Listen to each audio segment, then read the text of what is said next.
마가복음 15장 21절부터 32절까지 제가 봉독해 드리겠습니다.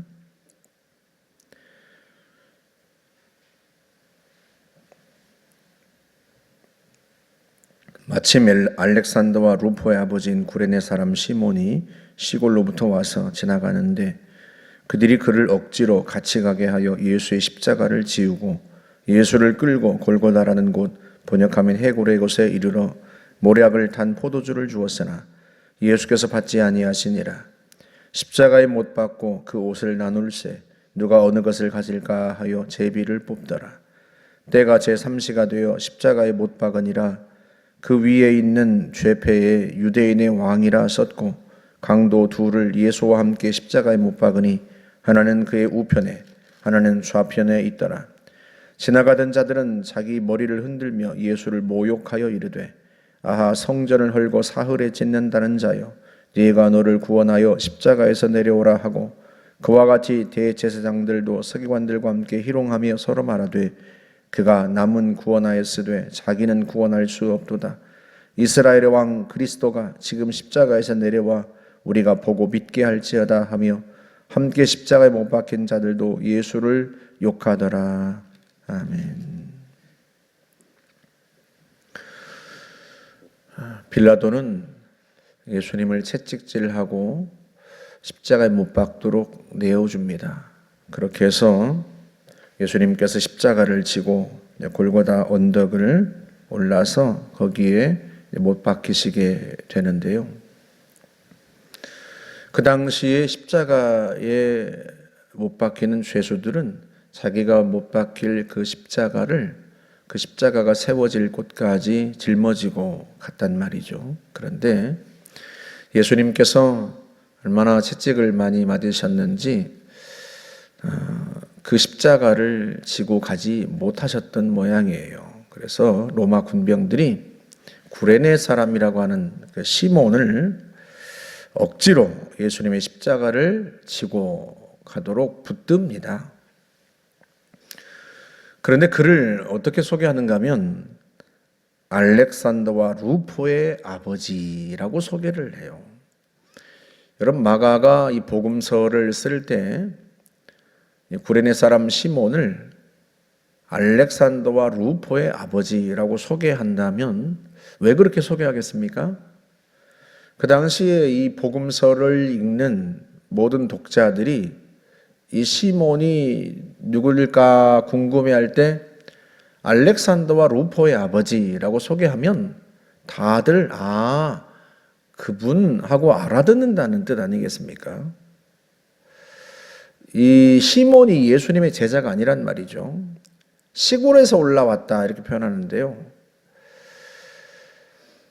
마침 시골에서 올라온, 그러니까 예루살렘 사람도 아니고 구레네 출신, 저 아프리카의 북아프리카의 구레네 출신의 시몬이라고 하는 사람이 아마도 6월절 절기를 맞아서 예루살렘에 순례를 왔던 모양이죠.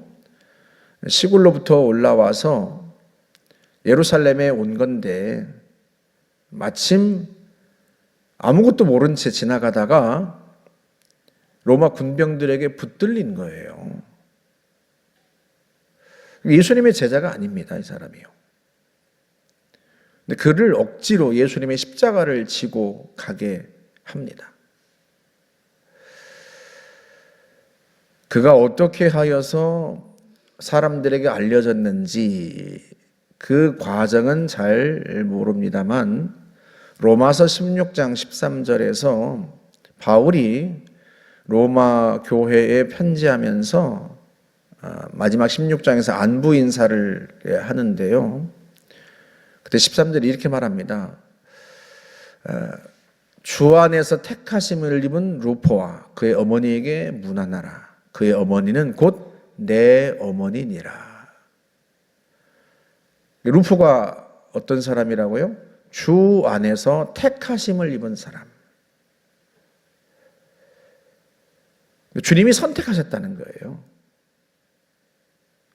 그의 어머니는 내 어머니다.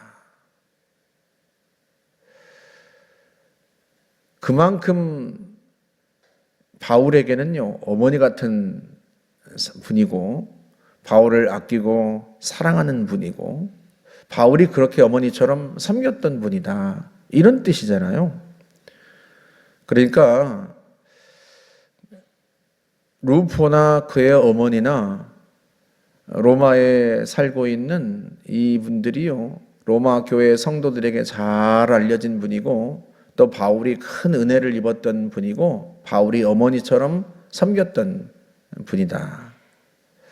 그만큼 주님 앞에 헌신적이고 또 주님을 사랑하는 분이고, 또 복음을 위하여 헌신하는 분이란 뜻 아니겠습니까? 복음을 위하여서 늘 헌신했던 바울을 자식처럼 그렇게 아끼고 돌봤다는 것 자체가 그런 의미를 담고 있단 말이죠.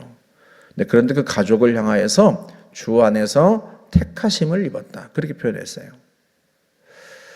그건 다분히 그 아버지가 예수님의 십자가를 억지로 지고 갔던 그 사건으로 말미암아 예수를 믿게 되고, 그 사건을 가리켜서 주 안에서 택하심을 입은 사람이다, 그렇게 말하는 것이란 뜻입니다. 그러니까요, 시몬은 억지로 예수님의 십자가를 지고 갔지만 그것이 도리어 그에게는 복이 되고요, 그래서 그 복을 주님의 선택이다, 주님이 그들을 택하셨다라고까지 바울은 이야기할 수 있었던 거죠. 예수님은 우리를 위해서 고난을 기꺼이 당하셨습니다. 십자가에 달리실 때도 모략을 탄 포도주를 군인들이 주었지만 드시지 않았어요. 이 모략은 모략 나무에서 나는 열매로 만든 향료인데요, 이게 소염제이기도 하고요, 마취 성분이 있습니다. 그래서 모략을 탄 포도주를 마시게 한 이유는 십자가형이 너무 고통스럽기 때문에 금방 죽는 게 아니란 말이에요. 십자가에 못 박혀 매달리면 하루도 매달려 있다가 죽기도 하고 그런단 말이죠. 그 시간 동안 굉장히 고통스러우니까 마취 성분을 가진 모략을 타서 마시게 한단 말이죠, 죄수들에게. 마지막 죄수들에게 베푸는 자비인 셈이죠. 그런데 예수님은 그걸 거절하십니다. 우리를 위하여 지신 십자가를요, 끝까지 감당하신 거예요. 그렇게 주님은 우리를 위해서 고난을 당하셨습니다. 그런데 우리는 주님을 위한 고난을 얼마만큼 감당하고 있는가? 억지로라도 감당하고 있다면 여러분, 그게 복 아니겠습니까? 성경은 우리에게 그렇게 이야기를 하고 있단 말이죠. 예수님께서 마가복음 8장 34절에서 누구든지 나를 따라오려거든 자기를 부인하고 자기 십자가를 지고 따를 것이니라 하고 말씀합니다. 그 십자가는 고난을 의미한단 말이죠. 주님을 따르는 사람들은요, 지고 가는 십자가가 있다는 거예요.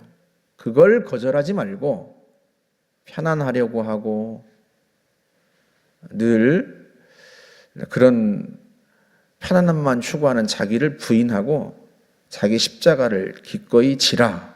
그게 주님께서 우리에게 말씀하시는 거예요. 그럼 우리는 기꺼이는 아니더라도 억지로라도 그 십자가를 지고 갈 수 있어야 하지 않겠나. 여러분, 혹시 억지로라도 지고 가는 십자가가 있습니까? 내가 예수 믿는 사람이기 때문에 지고 가는 십자가, 고난. 예수 믿는 사람이기 때문에 당하는 고난.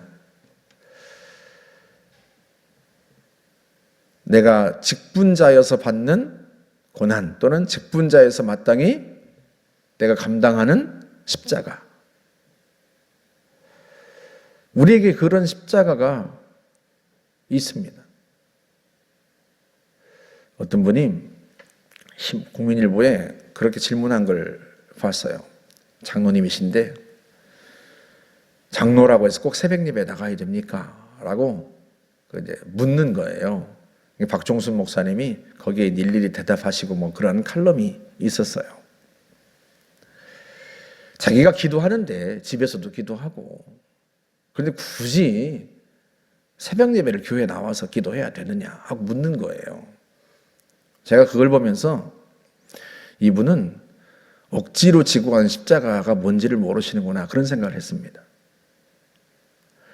집에서 기도하시겠죠. 또 기도하시고 성도들에게 본이 되니까 장로로 또 성도들에게 뽑혔겠죠. 그걸 기도 안 하는 걸, 기도하시는 걸 누가 모르겠습니까? 그런데요, 직분자가 되면 억지로라도 지고 가는 십자가가 있습니다.